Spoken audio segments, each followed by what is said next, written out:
Hello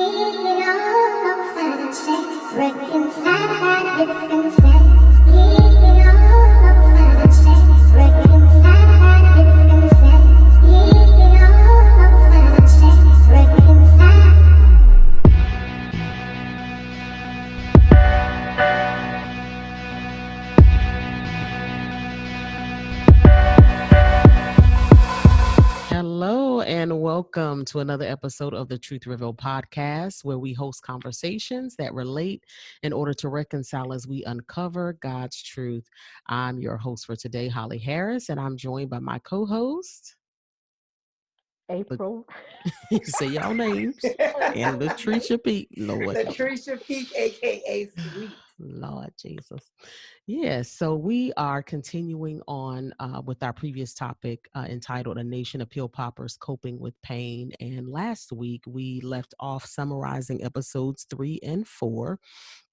And so what I wanted to kind of add even more just to episode 4 and kind of bring out is how even after, Cleggett was indicted, when she left the arena, 60 more pill mills popped up in her place. Wow. 60. So that was 60. that. Yeah, that was really, and the fact that she didn't get any prison time, she just got 3 years of probation, then killed up folk with these overdoses, but was able to escape scot-free. So that was really interesting to me. And then how it just kind of parlays into the whole Katrina, when, Katrina hit, and how the epidemic kind of spiraled even more out of control, and how that attributed to the opioid crisis in that particular area, and then finally, how they, like April was saying in the previous episode, how they created the prescription monitoring program as a result of Mr. Snyder's efforts, and they were able to get OxyContin restricted from many pharmacies. But the only problem was, that didn't eliminate the problem, so because people ended up moving to heroin. So even after the whole pill mill thing happened, and they were like, okay, well, let's just get rid of OxyContin altogether. Then here come the drug cartels taking advantage of the situation, and then heroin is introduced on the scene, and it became an epidemic. And then from heroin it moved to fentanyl. So it's just Oof. which that's a beast That's a whole within nother beast within itself. itself. Okay. Good From the grief. pit. Straight from the Oh my pit. gosh. Yeah, because me and my brother-in-law were having a conversation yesterday, and he was talking about how, because he works in the mental health arena, and how he went to a neighborhood, I believe, to do like a visit, and literally he saw two random people at random just sprawled out on the floor, looked like they were dead. And he had, his, was it Narcan? Yeah, Narcan. that he had, and they had to inject it in people's noses in order for them to be revived because of the fentanyl. I think he was calling it something else in their area or whatever, but it's produced from fentanyl. And how just devastating that's been, because that's even, I don't know how many times, what is it, 50 to 100 times more potent than heroin or morphine. So it's just like it's been a progression, as time has gone on. Did And you got? and Oh, go ahead. oh, go ahead. I'm sorry. Oh no, go ahead. I was finished with what I No, was I saying. was just gonna say, and fentanyl is like, outside of it being even extra potent, it's so potent. It's like to the touch. If you get it on your skin, it's also Mm, just as equally dangerous. Like smelling it, because wow.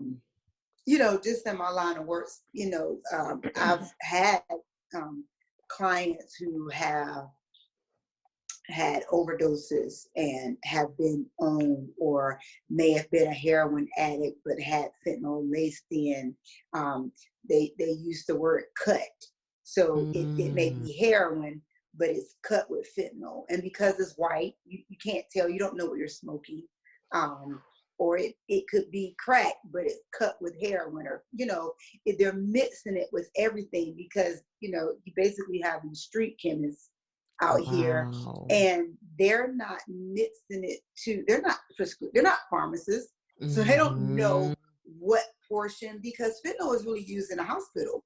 um, Mm, and under control circumstances, it has benefits to it to address yeah. pain. But when you're not skilled at how to proportion it for body and weight and all of those things, it becomes so lethal because it's so potent. It only takes a little bit. Yeah. Oh man. Yeah, it was something.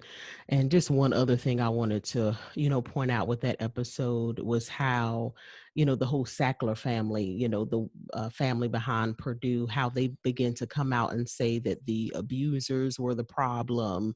And they actually considered moving into addiction treatment. That's what I was just like, No, really? have you not done Y'all gonna enough? cause the problem And then treat and the then on the problem. back end try Come to make on, money doing the the addiction treatment. treatment. But y'all, Yeah. we know that that is not new. Like we have Yeah. seen where people become the cause. Like, let me almost kill you, and then ta-da! I come up with the cure. Right, right. Like that Yeah. is industries, that is companies, that is pharmaceuticals, that is Mm, the even some of the food industry. It's just like, yeah, mm, it's a mm, lot going mm. on. It is. And it was like when they, tried to go into addiction treatment, they changed their whole conversation from that whole pseudo addiction to Yeah, addiction and pain are intertwined. So that no longer they made sense yeah, anymore. they changed the conversation in order, honey. Because it That didn't make sense mm, in the beginning. yeah, Right. yeah, yeah.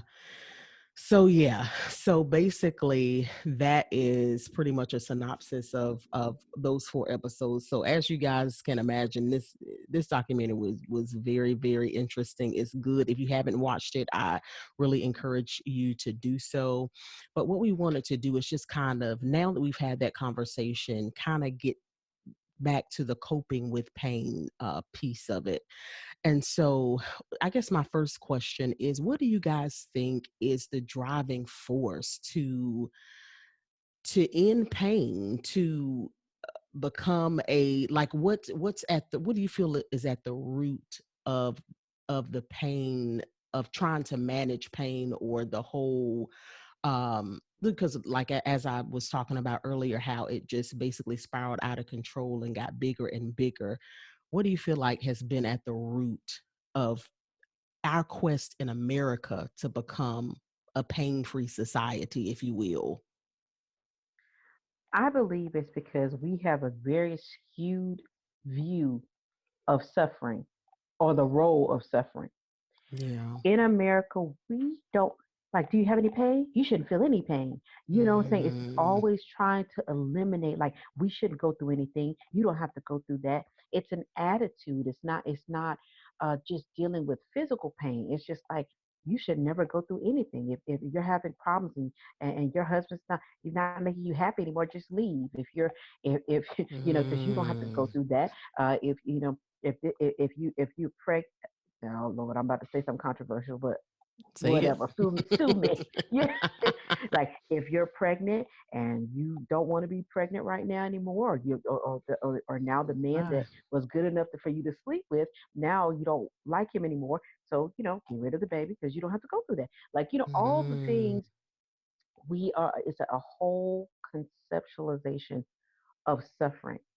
And one thing that I say God took out of the evils mm, of slavery amongst black folk, we learned that we could go through extreme suffering mm, and survive. You know what I'm mm, saying? We learned, mhm. and now it seems like we unlearned it because we're in this whole Yes. drug industry. We the generations that forgot, because The generations, honey. the generations have forgotten. They sure have.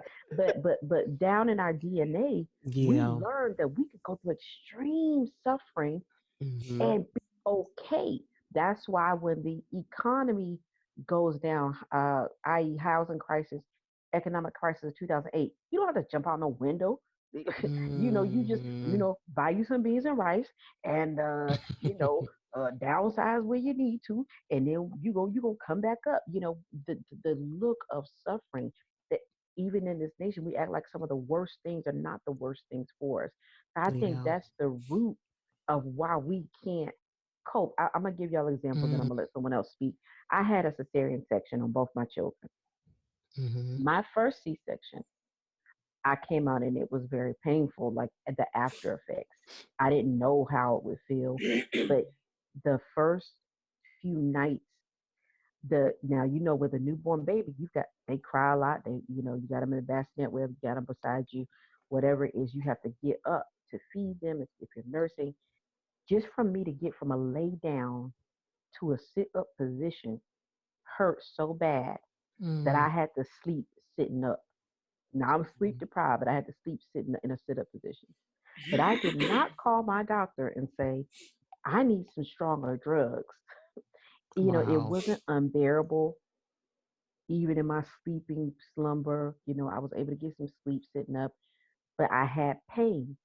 All they gave me was a high milligram of ibuprofen, Mhm, one to protect myself and then protect the baby, because I was nursing. So, that's just an example. Whereas we're being trained to where, oh, you should have no discomfort. mm, Go get something stronger, and they mm. they need to give it to you. So anyway, Yeah. Sweet. I think I think I guess I would kind of agree with some of what April was saying. And I think we have just been, in our culture and in our society, we have been conditioned and spoiled that we don't have to endure Mm, anything. And we live in a country that's a blessed country, yeah. um, and there are solutions. Mhm, And so it's kind of one of those things where why would you endure pain if there's a solution? mhm, And so I think people feel like if there's a solution, then the obvious response is I should take heed to whatever that solution is. So if I'm in pain, then I should, if I'm in physical pain, whether I can bear it or not, I don't have to be. yeah. um, if I don't want to go through the hassle of losing weight, I can go get Well, take a pill. elective I surgery. Like, right. you know, True, if I yeah. don't want Mhm, to do sit-ups every night to get abs, I can mm, go get a tummy tuck. yeah. Um, and I'm gonna say I'm saying those things not to say that that's the only reason why these things take place. So I'm Mhm, not saying that from a categorical standpoint that people aren't putting in effort to lose weight or people aren't exercising. I'm just saying we have options. yeah. And we tend to always, not always, because that's an absolute, but when we have options, we do tend, sometimes, probably more than often, to take those options. Because if you don't have to endure, then why would you? Yeah. And I think one thing, I think in that sweet, what we forgot was, and I'm putting solution in air quotes, is because the solution that with this whole pain management situation, that was worse or just as bad as your original problem. You know, Right. like, okay, Yeah. now I don't have any pain, but my solution now, I'm a dope I'm an addict. addict. Yeah. I'm Yeah. leaving my kids. I'm taking all the money I can find to go get high now. Mm, You know, Mhm. so yeah. yeah. Yeah. I definitely agree with what you guys said as far as us not wanting to suffer and just a society, well, just a mindset of escapism, Yeah, just that's wanting what it to was. escape, everything. Because one of the things that I really kind of struck me in that second episode was one of the young ladies who had been addicted to opioids, Oh saying yeah, it made yeah. her, it made her numb, Hmm. and it Hmm. gave her energy. So, she was numb, but then it gave her energy at the same time. So just this feeling of, being, problem free, or just kind of being numb, being able to escape whatever situation or problem that you're going through. But then at the same time, it gave her energy. So I feel like definitely that's another root line, underlying cause there as it relates to just, and it's an extension of the whole, pain management issue, is just wanting to escape, because that's a coping mechanism as well. So it's kind of like intertwined in there together, just, wanting to, pretend like everything's okay, kind of sweep everything under the rug. And you got a drug that can help you do that for 15 or 20 minutes, or for an hour, or for 12 hours in the case of Oxycontin. So, but And yeah, I think go ahead. also, Holly and April, I think too, um, I thought about the young lady that you mentioned in episode 2, because this young lady had the Oxycontin, and it was starting to be a buzz in the neighborhood. So you knew, one of the things that she stated was that you knew who had it, what day they got their prescription filled, and so you could go to that person's house and pretty much, or the dealer, and get what you needed. And she talked about having a drug overdose, waking up in the hospital, and was on life support or in ICU or whatever for 3 weeks, and still came home and used. But I think for those individuals who legitimately did not have pain at the inception, because some people actually did have pain and started using it and became addicted. And then some people found out that this is a way that you could get high and started using it and becoming addicted. So I think one of the other underlying components to your question is trauma.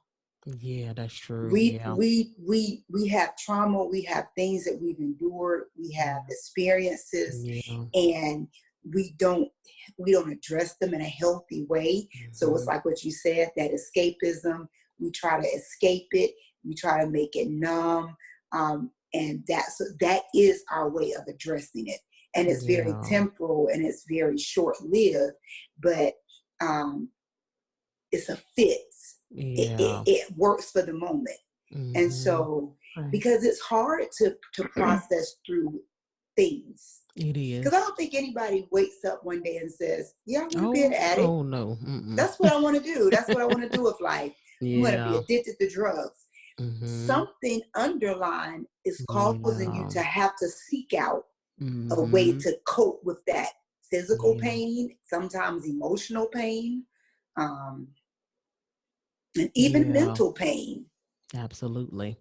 Yeah. And another point I wanted to kind of bring out, which was good. I was watching a webinar. Dr. Shannon Crawford, she was talking, and she was talking about, she mentioned the 3, strand cord, which is not easily broken. Like a lot of times we think about that in relation to marriage, but she was talking about it in the context of toxic relationships, and there being many cords that kind of bind it together. And so, because I know a lot of people, when it comes to addiction, they don't really understand it. It's like, why don't you just stop? You're ruining the family. You're doing this, you're doing that. A lot of people go to the ends of the earth in order to get their fix. They do, god awful things that they end up regretting, years later, that they never thought that they would ever do, just to get this drug. And so, what I thought was really good about what she said was, kind of relating it to how we don't really understand why they don't just break free, is because it has many cords. You know what I'm saying? And it's not easily broken. If it's, like you said, if you got trauma, if you got emotional abuse, sexual abuse, there's 3 cords holding you to that drug. So it's not easily broken, because it's more than one thing that's attaching you to this thing. It could be, maybe you lost a job, or maybe it's, a spiritual deficit, or, maybe it's an emotional deficit. But like when it's coming from those different avenues, it's even harder to break, because that one drug is kind of supplying those 3 different, areas. And So, go ahead. no, I was going to say too, I think it was last year, I had to go to a substance abuse training, and I chose to go through my job. And it was so informative, because even with that, what you're saying, the doctor was talking about with the three chords. But one of the things that people fail to realize about addiction, when you're talking about why can't you just stop? Why don't you just stop? And how people basically lose it, is that from the science part of it, when you've used a drug over an extended period of time, it begins to change the chemical component of your brain. Yeah. And Yeah. so in this training that I went through for like 2 or 3 days, it talked about how over an extended period of time of using whatever drug of choice that you may be using, it starts to change the components. So if opioids give you that endorphin release, and you start using that, and then you get that endorphin release, and then you have to up your tolerance because you have to use more to get Yeah. that release over an extended period of time, it changes your brain chemistry. And so when you're saying, oh, why don't you just stop? Well, now your brain is functioned and wired to respond in a certain way.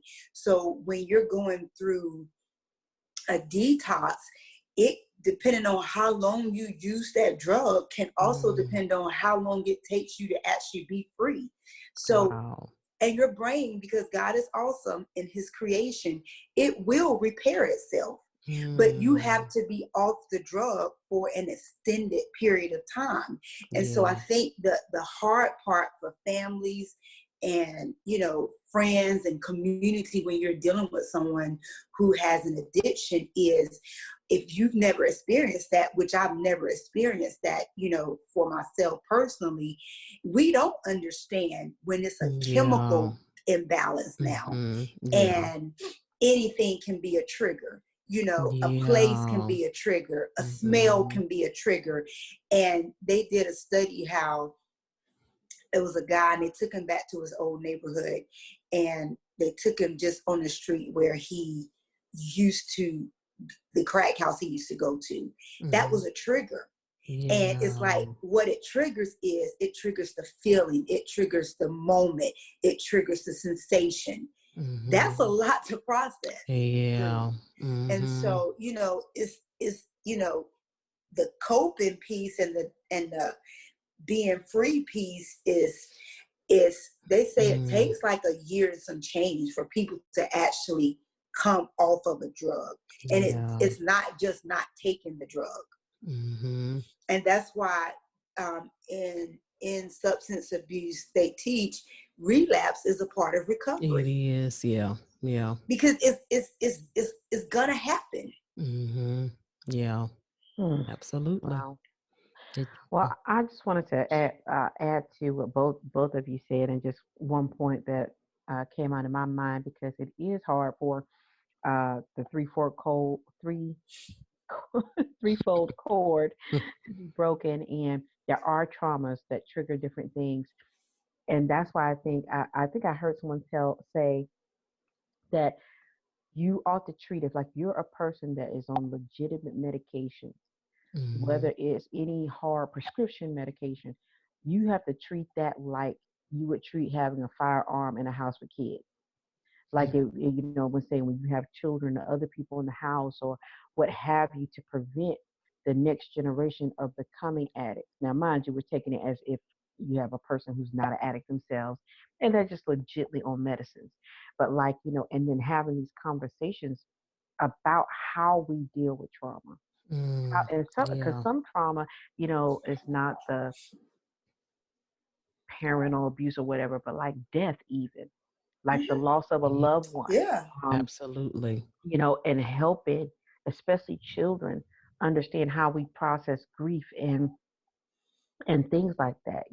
So that they don't go for the drug, or they don't go for the and start having those conversations and making ourselves aware, like this ain't something that just happens over there across the road. Like I said, like you said, Sweet said, the Snyders didn't think at all that their child would ever be smoking crack. Like, so that He probably came was a from a good conversation. family. So yeah. Right, right. He didn't fit the Yeah. The stereotype of mold, yeah. who would be. Yeah. And so they probably never even had that kind of conversation with him. you know. Yeah. And that's why I think in the society we're in, and it's making me think about my own kids, like we have to have intentionality, you know, to talk to our kids, to even talk to other loved ones if we see them seeming like they having a really hard time dealing with stuff that, you know, they're dealing with it in a harsher way, to make sure that they're good and that they're coping well, you Mm. know, Hmm. to try to prevent addicts, because it's hard once you become an addict because you've got some synthetic force, or, you know, like you said, it's altering your brain and altering your physical urges. This is like, you know, you're under that drugs control. So Yeah. Definitely.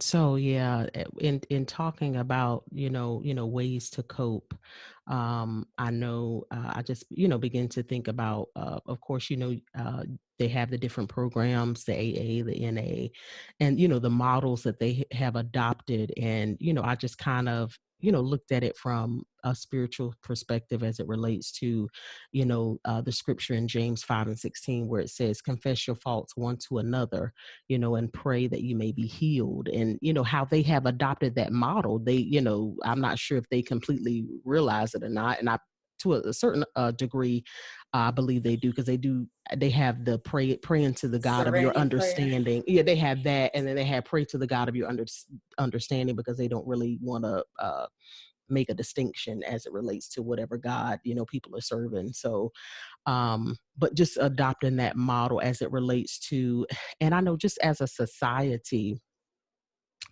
as it relates to, therapy, and our thoughts on, therapy, because sometimes you do have to talk it out.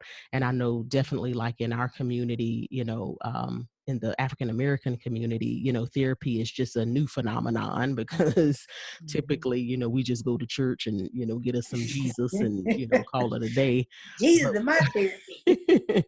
but we're Right. learning how beneficial therapy can be. And, confessing your faults, or basically what it's talking about is just the things that you're dealing with and that you're going through. And when we talk about trauma, and being able to be transparent, and, have someone that you're accountable to say, okay, this is what I'm going through, can you help me go through it, or get through it, especially if it's Mhm. somebody who's already been there, as in the case of, many of the groups, the NA and the, all of the, groups that are out there as it relates to drug addiction. So I just said all that to say is, do you guys have any other coping mechanisms that you would offer to people as it relates to, especially during this time, as it relates to the coronavirus?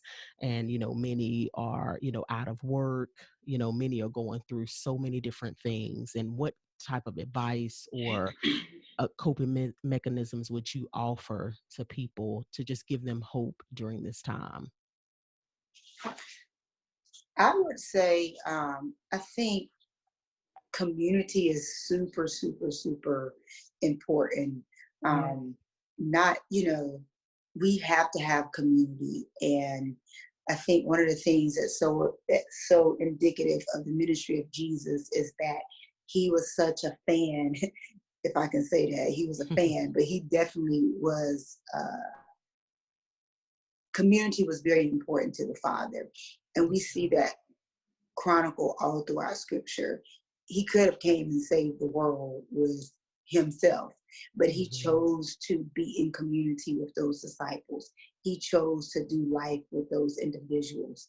And so I think it's very important when you're dealing with anything, whether it's an addiction or trauma or whatever. It's so important to have community, in that time. And I think what this virus is showing us is the importance of it, because Mhm. now we're so isolated with just our families. So Yeah. we have to be intentional about, being in community, and checking on one another and making sure that we're good, and utilizing those resources. So I would say, as a coping mechanism, for anyone, if you know that there are certain things that you have proclivities to, find somebody that you can confess those things to, and find someone that you can kind of walk alongside with you to help you process through it. Because one thing we know is that I feel like the enemy thrives in isolation. When it's Yes. just you left with your Yeah. own thoughts and your devices, Mm-hmm. sometimes I have some thoughts and I'd be like, it sounds like such a good idea when I'm thinking it through. And then I share it with somebody else and they're like, are you crazy? And it's Mm, having that other perspective. So that would be my yeah. thought process. Connect Okay. with community. Yeah. Well, I will say ditto to that. Um, I also believe that isolation is the enemy. And when I mean isolation, some people do live alone. So I don't mean as far as just physical isolation in this time of quarantine, but reaching out to people, not being ashamed that you're not okay. Yeah. Because you Yeah. can't get well unless you know you're sick. You just Yeah. so not being ashamed to say, look, I'm not dealing with this well.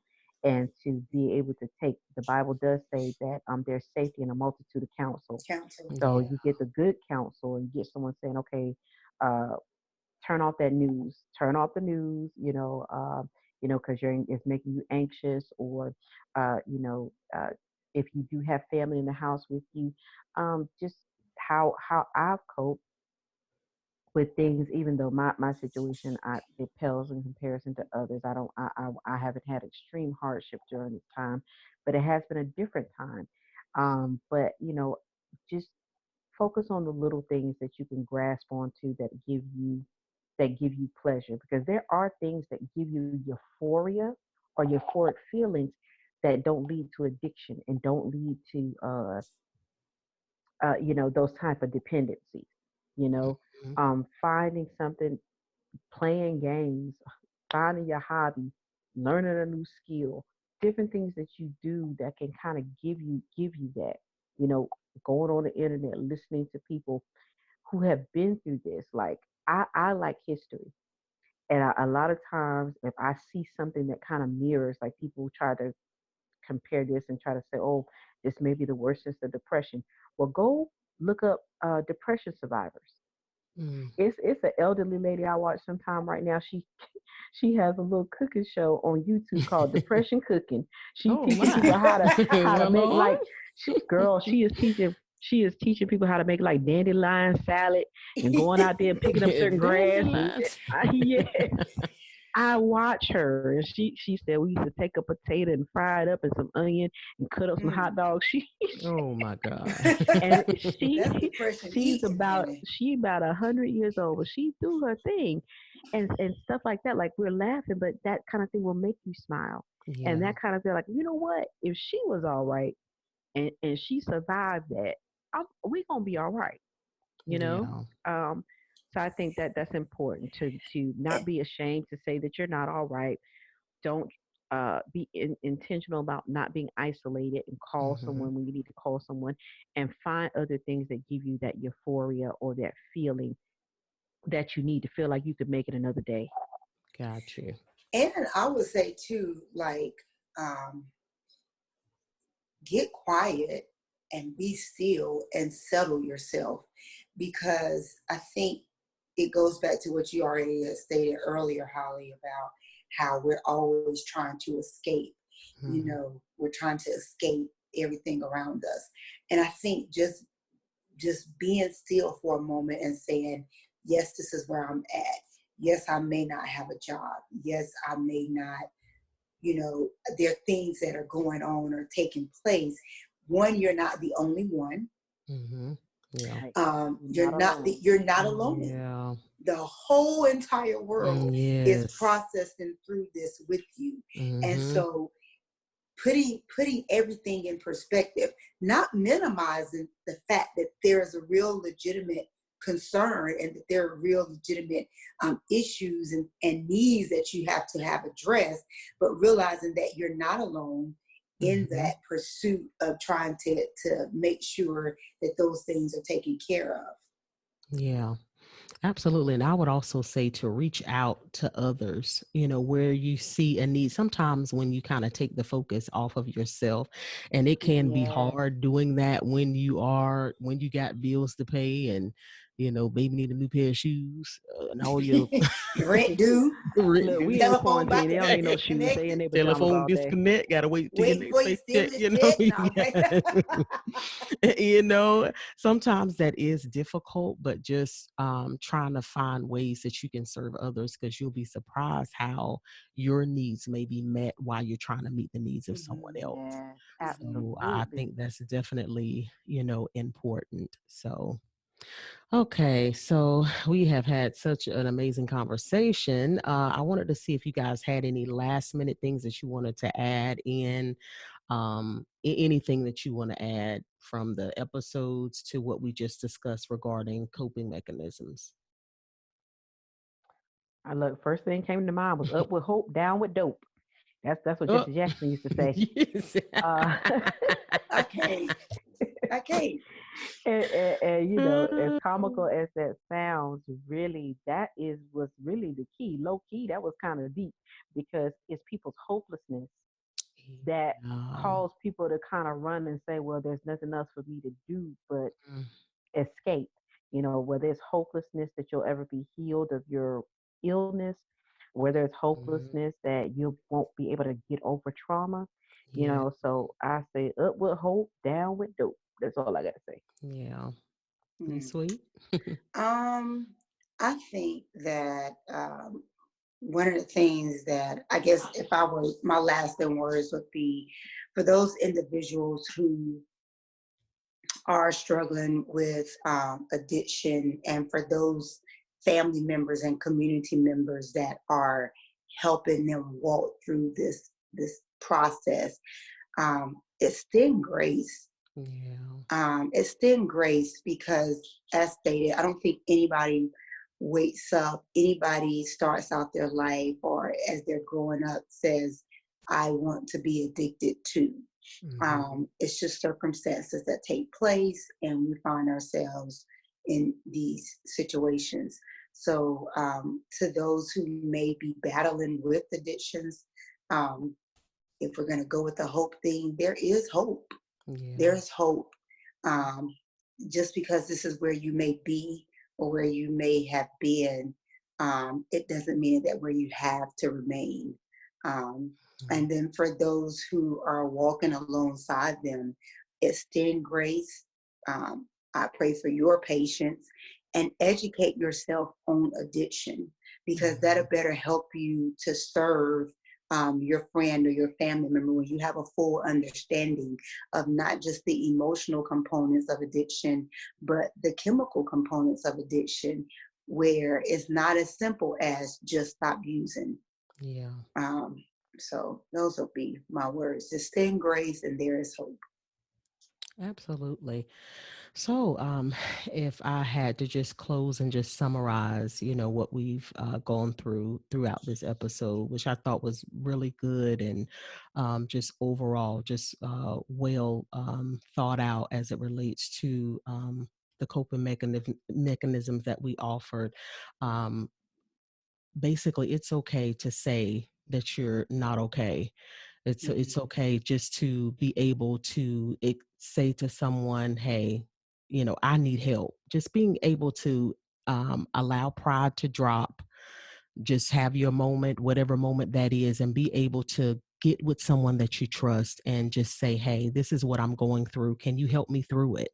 you know and just understanding that community is what we all need. We all have that feeling to where we need to belong and we need to be a part, and now more than ever we need that because of what we're dealing with and being isolated. So don't allow yourself to be so isolated that you're cut off and you're left alone, because then that's when um, you know uh, detrimental things can happen as it relates to moving to those coping mechanisms that are destructive.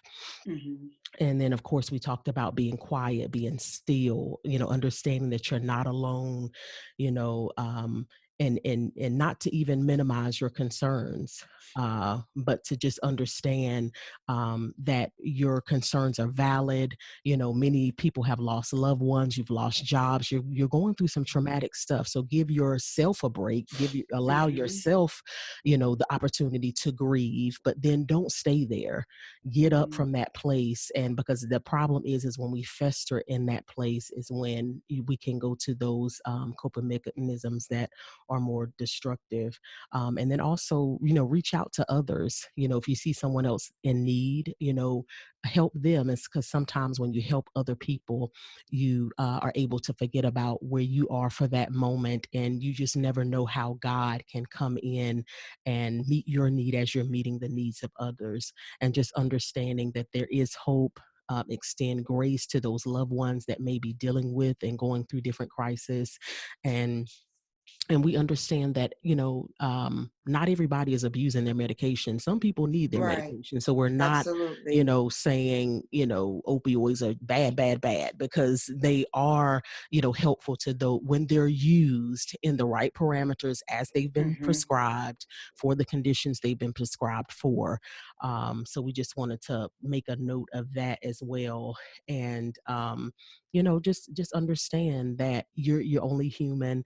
And also, when we're talking about hopelessness and just understanding that, God created you for a purpose, sometimes because we don't understand our purpose, it can lead us into a place of addiction because we don't really even know what we're here for. So just trying to, like April was talking about, just you know, uh, discovering new skills, developing new crafts, and different things like that during this time can assist you as well. And just really trying to get to the heart of why am I here? What have I been created to do?